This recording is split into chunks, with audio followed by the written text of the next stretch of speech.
What's up, you guys? Sean Ross Sapp, Fightful, here with a name you know. You know him. He popped up on one of our prediction streams last year. One of my favorite on-screen experiences last year. You know him as Rohit Raju. You know him as Hakim Zane. How you doing, man? I'm good. How about yourself? I'm doing good, man. You've had a lot of stuff happening over the last few months. You've always got a lot of stuff happening. You're wrestling all over the country at any given time. First off, just how you been? Good. Trying to stay busy, trying to stay relevant. Got a chance to step into the ring with some people that I really enjoyed or I was always a fan of. So like recently got a chance to work with Warhorse at Warrior Wrestling. That was fun. That was my first time there. That was a great show. I'll be wrestling Dan the Dad Saturday at BLP. And then I have Trey Miguel Thursday at IWR in Michigan. So I'm trying to stay busy every single week. Been getting some a looky look from AEW. Hopefully that'll go somewhere. But other than that, man, just trying to find my place in the universe. So, one of those places has been Impact Wrestling over the last few years, and a lot Yes. of people were surprised when you had announced on Twitter that you would be a free agent because I think plenty of people remembered that I think it was October 2020 it was announced that you had signed like a multi-year deal. What exactly happened there? I know you've spoken about it a little bit on other shows, but how did that unfold to where you became a free agent? Well, I only signed a year extension, so I don't know where the multi. I saw that, and I was like, well, I have no idea where that came from. But my contract was up at December 31st, and we just couldn't agree on money. I felt like I had doubled my value there. No matter what they put me in, I was making it work. Anyone they put me in with some of the best guys in the world: Cardona, Rocky Romero, Josh Alexander. Didn't matter if I was doing X Division stuff, wrestling Thin Juice. I was standing there toe to toe with these people, putting on good matches. And not only that, but I was reliable and consistent. And then my promo work, I'm not gonna, I'm gonna toot my own horn, but It was there great. was nobody in the company that was touching me. So maybe a couple guys, they really cut some really good promos, but I was up there. And so I felt like from the Rohit that had signed even a year prior with my X Division run wasn't the same guy. So I had wanted this amount. They said no, of course, and they offered me this amount, and I was like, hell no. And I felt like it was really low, and I said I won't do anything for less than this. And they said, sorry, man, we can't do it. I said, okay, well, I guess we'll just part ways, and we parted ways, and that's it. That's what happened. I love Impact Wrestling, and I have nothing bad to say about them. I loved my time there. I miss everybody there. I'm sure the doors open. I would think. I didn't leave on any bad terms. We just couldn't agree on money. So, and it kind of stung a little bit because I was like, worth way more than what you guys offered. But it is what it is. Yeah, I would agree. Your promo work was outstanding, always entertaining, above and beyond everything. Like even like I said, I had you on my prediction show, and that was a blast to do. Like the character work associated with that. They were like, "Who would you like?" And I said, "I'd like to get Rohit on here. He's cutting great promos. Let's have him on here. I think that'd be a great exercise and an opportunity to hear him talk about every wrestler on the roster at that." And our audience loved it, and I think a lot of people, a lot of the audience reflected the work that you put in on that show because everybody was talking about your matches after that, and you were in this feud with Jordynne Grace that you had mentioned. How did you feel about that when you were presented with that idea? At first, I was like, man, I don't know, like, because they wanted it done so quick. But then when I realized what was happening, Willie was holding the belt, and the heat it got afterwards was so awesome. It was very old school, and that's my favorite type of stuff. And then of course our little skirmish at Bound for Glory, she was part of that. And I thought there was actually we could have ran further with her and I, but it didn't end up happening that way. And then the yelling equality before I double stopped her, that was just I don't know, it's just stupid stuff I pull out of my hat sometimes. It was funny because I saw comments on the internet, and I had done something prior when I had to work with Kylie Ray at it was one of the collectives. I think it was before COVID, And I remember this fan was like, he's really like that. I've seen him wrestle other people, and I think he's a chauvinist. And I was like, sweet, I'll take that, because if I pull the wool over your eyes, I'm doing exactly what I want to do. And I think that's missing in professional wrestling. I think MJF is probably the best guy that does that right now. But I'm a fan of that stuff. Like, yeah, you don't like me? Cool. It backfires sometimes. We did a meet and greet, or as I called it, a Rohit and greet at Impact one time. And I remember talking to these fans, because I'm trying to get autographs, like sign autographs. They would not talk to me. They looked at me and they were not fans at all. And I was like, okay, it's a double-edged sword, because one, I'm doing my job real well, but on the other hand, I'm not putting money in my pocket. So it's like, it's kind of weird.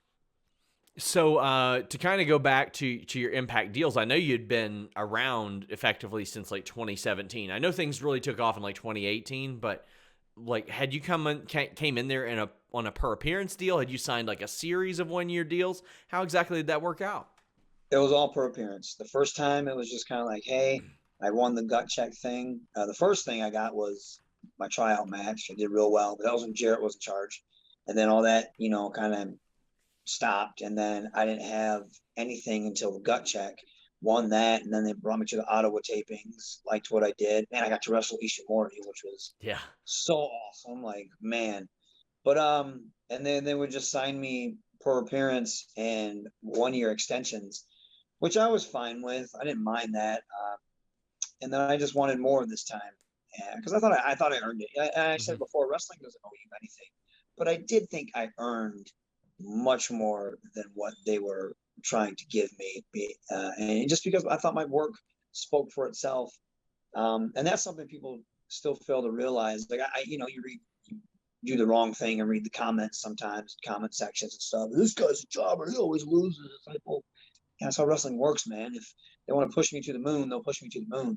If they don't want to, they will not. So, I mean, the smart ones are still pretty dumb sometimes. So, but it's like if the machine wants to get behind you, it's going to get behind you. If they want to pay you the money, they will pay you the money. If And they want to sign you, they'll justify that pay based on the push if they want to. Exactly. But and that's the thing. It's like, I get it. It's business. But if you want to do something, you will do something, because you will go pay so-and-so that amount of money, or you will go pay, or you will sign so-and-so to this amount of contract. And, and I don't want to say I took it personally, but it was a hard pill to swallow, to know that I do value myself pretty high, but there's still lots of room to grow. But I feel like that kind of sucked, because I felt like my value was way higher than that in the world of professional wrestling. It's not an Impact, you know what I mean? And sometimes it's like, damn, it's not catching on for whatever reason. Have you had any contact with Impact since you left? Because I mean, it seems like you left on pretty fair terms. Yeah, I literally texted Scott and asked him if I could still use the name Rohit Raju. He's like, yeah, man. I was about to ask you about that. Yeah, yep. And so because I was going down to Dark to do that, and I want to still use Rohit, because it kind of, after the X Division run, that kind of really opened up a lot of eyes, and the name actually meant something. It had some value after that, and then just all the other antics I did in Impact after that. So I felt like that I wanted to continue that, because that, it wasn't my name. It was something they created. I was Hakim Zane, but I thought I did something with Rohit, and I want to continue to use that and keep that name fresh. And I've heard of late, like Impact has been very lenient about IP usage and stuff like that. I mean, a few years ago, after the Matt Hardy thing, they were just like, we're just going to release all this IP. And EC3 immediately registered his and all that stuff. So I think that's very progressive. I think that's a very, very good thing, because a lot of companies wouldn't do that. Yeah, they do a lot of great things. I mean, look at the Forbidden Door. Yeah. Look at all the talent, the Ring of Honor thing that's happening, the New Japan thing that happened, the AEW crossover. That's all tremendous stuff. That all happened at Impact. They don't get enough credit in the world of professional wrestling. People still look at Impact like the redheaded stepchild of professional wrestling, but some of the best wrestlers are there right now. And it blows my mind. And it's funny, like when said wrestler will go to a different promotion, they're like, oh, this guy's really good. It's like, yeah, he was good when he was wrestling at Impact as well. Nothing changed. He just got a bigger platform. And it's a shame that that company does not get the eyes that it deserves. Yeah. But they do. They deserve a bigger audience because a lot of the stuff they do is really, really good. That's a point I hear specifically Alex Hammerstone and Richard Holiday bring up. They're like, well, people tell us that we look like AEW guys, but we are MLW guys, and you can watch us literally any week that you want to on the platform that we're on. Yeah, it's funny, like people, because back in the day, people wouldn't even go to indies. Mm-hmm. You had a tough time, but now indies are kind of like the thing in a sense, at least with the internet. Someone gets that indie buzz, next thing you know, they're getting signed to some company. Um, and that's kind of cool. But like now it's like the lesser brand promotions aren't getting the love because they're lesser brand. It's like, where do you think Seth Rollins came from? You know what I mean? Where do you think Bryan Danielson came from? That type of mentality and dismissive attitude, it kills me. It's like, why? Don't be an elitist. Enjoy wrestling. There's great wrestling literally everywhere right now. It's like you're just putting yourself in a box and putting blinders on, and you're hating on something just because the internet's telling you to dislike it. It's like, think for yourself, please. So I'm curious as to sort of the timeline when you knew you'd be leaving Impact, because a lot of things changed a couple months right before that, because there was the announcement that ROH would be going on hiatus, and that eliminates a big option for a lot of people. Did you know around then, or was this after that you kind of figured out that you wouldn't be staying with Impact? I think it was in November. So a little bit after, yeah. It was the last set of tapings. I think it was in Vegas that I figured when I sat down and talked to Scott, I was like, they're probably not going to give me what I want. And, but man, in the summer, I was like, well, there's a lot of options, if I don't re-sign, there's a lot of options to go places. AEW didn't have like that full roster yet. Ring of Honor was still popping. And then of course you had MLW, NWA, and then like October, November hit, and WWE released so many people, and so like those guys had a lot of name value, and people were trying to pick them up. So then Ring of Honor, went on the hiatus, and it was just like, ooh, there's nowhere to go. There is not really too many places that are probably going to pay you what you want, and so yeah, it was like fear hit instantly. And it was like, man, I'm competing with guys like Swerve. I'm competing with the Buddy Murphys who have like this already worldwide name. And I know I'm good, but the rest of the world might not see it like that. What's going to draw more? Bringing in this guy that already has a huge following, or bringing in someone that's kind of unknown in most circles. So yeah, like that fear sets in. You're like, oh shit, like what am I going to do?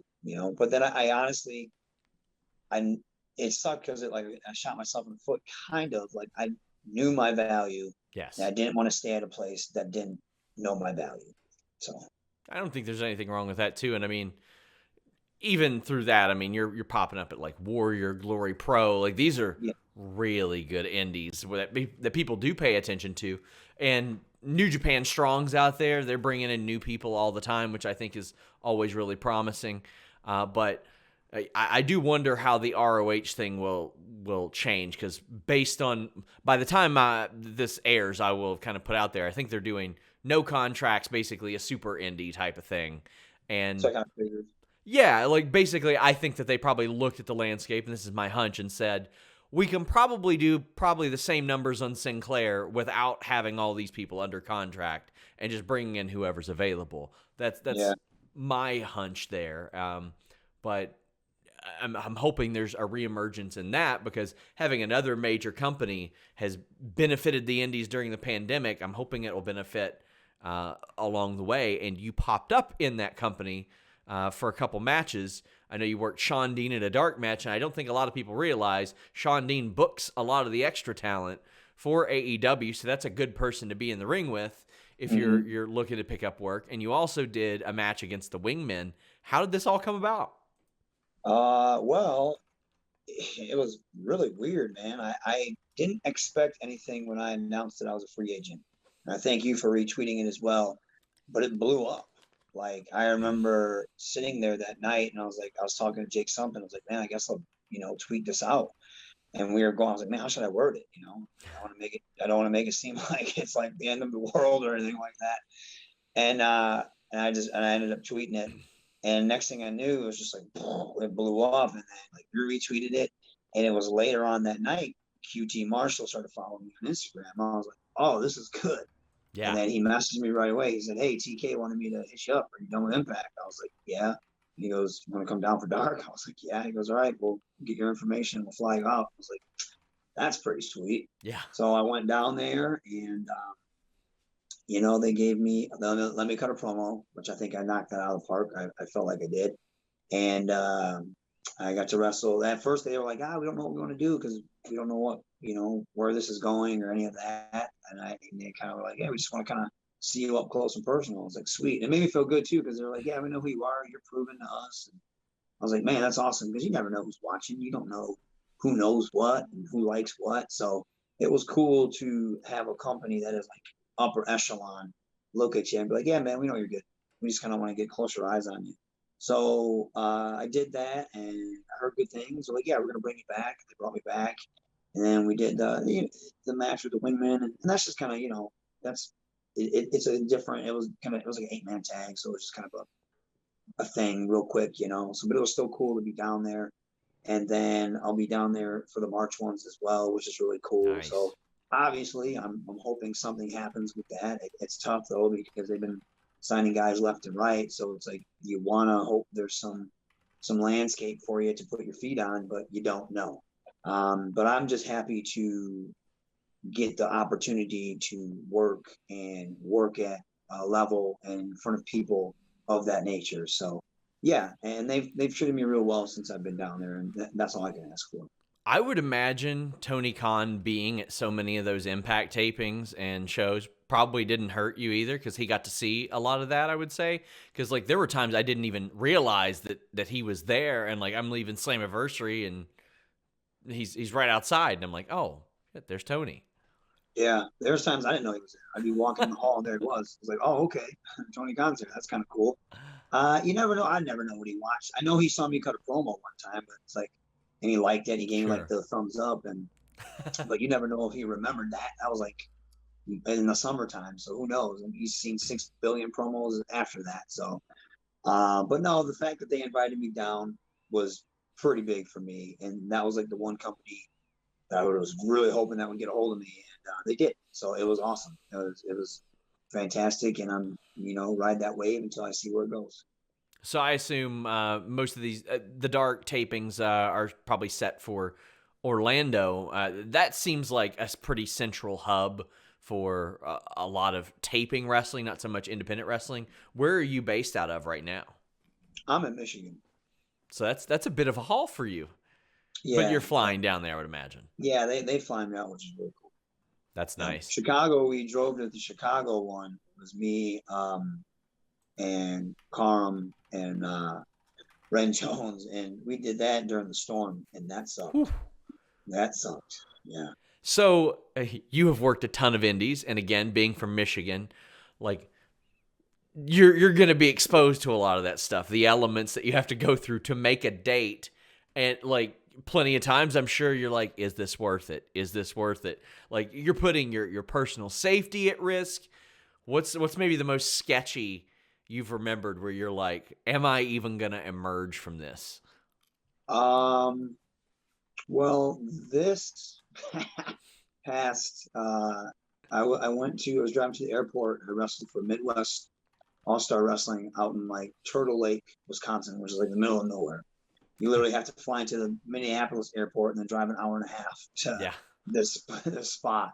And they took real good care of me. But my tire, I didn't know my tire was that bald, and it was. And then like a chunk, I hit something in a chunk, a pothole, and a chunk of it came out. Next thing I know, I'm like, I didn't think anything of it because my car was still fine.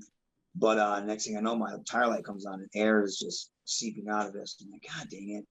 Fix a flat, nothing. And I'm like, I got to get a tire on this thing. I don't know what's going to happen. Luckily, I just happened to pull into a Walmart parking lot. I was like, wait a minute. And I was literally jacking it. I was like, wait a minute, this is Walmart. They got to have autos. Yes. Or auto place. It was 7 a.m. I was like, okay, they're open. Nobody was there as far as customer wise. So they took the tire off and They showed me, they're like, dude, I don't know how you're driving on this. I was like, oh my God. And then of course I posted on Twitter and everybody cooked me on it. So I'm well deserved. But they replaced the tire real quick. Shout out to New Hudson Walmart Man, Auto Center. it always takes me like 7 hours. Like you set up your Dude, appointment and it takes me like yes. 7 hours. I got lucky because I was like, I'm not gonna make my flight. I'm gonna miss it. I'm gonna miss my flight. And I got there and actually I parked at Johnny Bravo's house and he dropped me off and I made it. And there was another time I was doing this show in Canada and it was like one of my I think it was like my second show and I had to I this is when I used to hate driving. I used to have really bad anxiety. Sure. And it was this huge winter storm and I had to meet Tadarius Thomas, TD. He used to wrestle for Ring of Honor years ago. And I'm meeting him in like ghetto of Detroit, and the snow was just terrible. And somehow we made it to this show, and a young Ethan Page, and I think he was on that show, and Josh Alexander were on that show, amongst some other guys. But yeah, man, I was like, I'm not gonna make it to the show. We did, and somehow we made it there. But yeah, it's always the snow that is a pain, and it's the worst. Man, I remember reading Jericho's books, and he talks about having to drive across like frozen lakes in Canada. Yeah. And then he would get there, and it's like 15 people, and then he ended up sleeping like at the venue because like that's where that they weren't getting out of there. Yeah. Man. So we talked about your Impact run. You won the X Division title. How far ahead of time do you find out that you're winning? Is it like a day of thing? It was literally a few days before I went down there because I was just eating crap for the longest time. Yeah. Because I remember like it was during COVID and they had already had plans to kind of get me away from the hit squad. But then Shira had to go back to India. Raj was injured. And then they had Gama and I. And they're like, all right, well, now you're going to yell at Gama now. Gama's not going to yell at you. We're going to kind of let you do your own thing. I was like, oh, that's sweet. Well, then COVID happened and Gama wasn't traveling. So it was just me. And then at one moment, they were letting me do like my more bitter attitude like I did at AEW. And then literally the next set of tapings, they were like, no. And I was like, just eating crap, like just eating it. I was like, man, what the hell happened? I thought I was in for something good. And then literally the next set, they're like, yeah, you're winning the X Division title. And I thought it was a rib. I was like, they're ribbing me. They're messing with me. They're literally, I was bottom of the barrel last time, and now I'm winning the X Division title. I did. And but the funny thing was I was ready. I was ready to run with it because I've been wanting an opportunity. So as soon as it happened, I was like, sweet, I'm ready to go. Give me a microphone. Let me do my thing. And that was funny because I remember when I won it, people were like, what is this loser winning? And his job really sucks. And he's so useless. All the hit squad, they were lame and blah, blah, blah, blah. And I was like, oh, cool. You know what? That's just more fuel for me. And then by the end of my run, people were like, oh, I didn't think he could do it, but he was great. That was so entertaining and this, that, and the other. And this guy's good. So I was like, again, it's how you are perceived and how you are pushed sometimes that makes the difference. I felt like entertaining, but I was even more when I got the X Division title because I finally had room to show it. And I also had a lot of confidence as well. So, and then being in the ring with the guys I was with helped me develop into the wrestler I am today and have that confidence to just kind of show out. Yeah, I mean, you went from again where you were to winning the title, and you were beating like Trey Miguel and TJP and Crazy Steve a couple times on TV. I remember the Jake something match as well, another possibly impending free agent. If I believe his deal's up in a couple weeks into February, as we reported. Yeah, he's a walking bag of money. Somebody better scoop him up, or they better re-sign him. That dude's a star. I was backstage at Black Label Pro one time. I had never met him, and we were kind of set up next to each other. I was doing interviews, and like we would accidentally bump into each other, and I almost bumped off of just bumping into him. I was like, man, this dude's he's, as we call him, a sirloin beef son's a bitch. He's solid, man. Yeah. He is. Yeah, he is. Another dude that I hope people are paying attention to is my partner on the Indies, Karam. That's another guy. Like he has that it factor. Like I always say, like I remember like in WWE seminars, Jim Ross would say the it factor, like the guy that can walk into a room or an airport or everyone stops and stares. Those two have that. Anytime me, I have to be half naked and in the ring for you to realize like, oh, this guy is a really good professional wrestler. He's a guy I want to punch in the face. But those two, they walk into a room and everyone's like, "Ooh, who are you?" You know what I mean? And But yeah, they're money. he's got some looks too of late, like from the likes of AEW. Yeah, Yes. he looks like $1,000,000. He Yeah, he looks is, man. incredible. He's young and hungry and ready to learn. And then the future is very bright for both those guys. So My obligatory question: how can we get Monty Brown to wrestle again? you, it's so funny. I get asked that I know every all time, the so I'm asking it too. I don't know, man. He's elusive. Like I haven't seen him in a while, but I talked to Lance when I saw him because I know him and Monty are really good friends. I said, "Hey, man, you talked to Yes. Monty in a while?" And he's like, "Yeah, I brought him down to watch the football game and blah blah blah blah blah." And like him, so him and Monty he's closer. I used to see Monty in the gym and at shows and stuff like that, and he would randomly text me when I would do something on Impact and give me critiques or tell me how good it was and stuff. So that was always awesome. I haven't spoken to him in a while, so I'll reach out and tell him that, dude, people want you to do something, and he'll probably laugh, and that'll Yes. be it. I mean, that's the thing. I mean, that's a dream interview for me. I think he's just amazing. That special charisma, and Lance got him to do that video for him for an AEW thing. Yes, But the former Kevin Thorne, Kevin Fertig, was also a buddy. His brought him in for, I believe it was a cancer benefit show, and Monty nice. showed up for it. And Kevin said, he was like, "Man, my phone blew up." He's like, every promoter was like, "How can Yes. I get him? How can I get him?" And I was like, "Well, Mikey from Black Label Pro's just gonna have to wait because he ain't taking dates yet." But No. like, he's one of those unique stories, and like, in that he left wrestling, but he still has contact with people like yourself, Lance Yeah. Archer, Kevin Fertig. It's not like he's like, "Oh man, wrestling can piss off." He's just, it No. seems like he's happy and he found success. When I talk to him, when we start talking about wrestling, like it's funny when if I'm like walking in the store, sometimes you can feel someone watching you at the corner of your eye. Yeah. I'll look and he'll be down there like this, ready to pounce me. Oh, I got you, man. See, slacking. I'll see him. But when we see each other at the gym, I'd see him and I'd do the same thing to him. And then we'd lock up in the gym or something like that. And it's just, but when you start talking to him about wrestling, his eyes light up. He still has that passion for it. And when he would explain to me things like, brother, you got to find something that makes you different. When I used to have the Mohawks, like, man, make it purple or something like that. Like, you just got to have something to stand out. You already got everything else. You just got to stand out. And he would talk to me with such passion about it. So he still has that love for professional wrestling. And I love the fact that professional wrestling still has love for Monty Brown. He seems like a guy that would be perfect for the performance center. Maybe not for the technique aspect, but you want to talk like the stuff you mentioned, like standing out and accelerating your Charisma, man. character. Yes. I remember because I knew him, I was like, Monty's wrestling? I was like, no way, man. And then I watched when TNA used to have the $5 pay-per-views, and I saw him cut a promo. I was like, "This dude's awesome!" I was like, "That's Monty." So you knew What? him, but you knew him before. Yeah, because I used to work at like FYE, and we would go to the gym, and I just knew of him. And he used Yeah. to have like this long black hair, and he was always a beast. And then when I found out that he liked wrestling, he would come into my work, and we would just talk about wrestling all the time.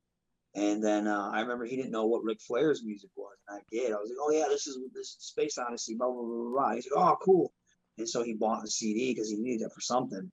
And then when I started training and going to shows, one of my first before I was cleared, I was reffing, and it was one of his like last matches before he went off to WWE. But yeah, I was a ref for him. But then when I started to wrestle, of course, I was just at first heavily involved in the Michigan scene. He would always come out to shows and watch, and he would always pull me aside, tell me about my work, my character, my charisma, what I need to work on, what's working. And that never stopped. When I signed with Impact, he did the same thing. He would text me like, "Hey, bro, I watched this. This is great." When I won the X Division title, he was one of the first people I told. He was so happy and proud of me. He's like, "See, there you go, man." Now, and then I think he watched something I did when I was X Division champion, and he texted me, and it was just really cool, man. He's a That's great guy. awesome. That's Yeah, he's a cool awesome. dude. Like, I know Braun Breaker can bend Rick and Scott Steiner's ear. I would love like Monty Brown to just have a conversation with Braun Breaker and them to just, first off, I want to watch them shoulder block each other. That would be cool. But And I think it'd be like the Predator yeah, handshake. exactly. Rohit Raju, Hakim Zane, tell the people where they can find you, where they can support you, where they can follow you. Of course, prowrestlingtees.com/Rohit. I've been slacking though. I got to get some new designs up. I didn't get anything new because I didn't know if I could use the name Rohit. So Yeah. I'll go like to merch tables and like have just just have 8x10s. People are like, you don't have any shirts or nothing? I was like, no, I don't want to get anything new made because I didn't know if Yeah. I could still what I could use. But of course, Twitter at Hakim Zane, Raju Zane 80 on Instagram. If you're in the Michigan area, I always have my school, the Dragon's Lair Pro Wrestling Academy. Definitely come out and roll around with the kids and the students. Roll around with me. We can chop it up a little bit. I love seeing people come through, and of course the students do as well. Can't get into my Facebook, so I lost my Facebook page. So that sucks. Oh, And I'm on YouTube here and there. I don't really do anything with it. My friends keep telling me to get a vlog, but I'm like, everybody has a vlog. I'd rather appear on Ethan's vlogs and be an he's idiot. So, great. but other than that, that's it, man. And of course, I will be at IWR Monroe, Michigan, wrestling Trey Miguel, and then Black Label Pro wrestling Dan the Dad. I can't wait for that. Keep your Nice. eyes peeled. I'll be showing up on AEW Dark here and there, and who knows where I'll be showing up next. Until next time, guys, we're out. Hey, guys, I hope you enjoyed this interview with Hakim Zane, also known as Rohit Raju. Just left Impact. I've got the hiccups. While I'm doing this read. He just left Impact Wrestling, and now I've got the hiccups. Well, you know what? You won't have a hiccup when you're trying to watch your favorite shows, no matter where you are, when you use nordvpn.com/Fightful. Avoid the region... Avoid the region blocking when you use nordvpn.com/Fightful. Change your virtual location with just one click. Access your content from over 59 different countries by changing that virtual location with just one click, and it's the fastest VPN in the world. Your internet traffic is routed through secure encrypted tunnels that protects your data and privacy, and you can use it on up to 6 different devices: phone, TV, iPad, router, laptop. Whether you've got the hiccups or whether you don't, maybe you want to feel secure. I don't feel very secure right now doing an ad read with hiccups, but you know what? I'm rolling with the punches.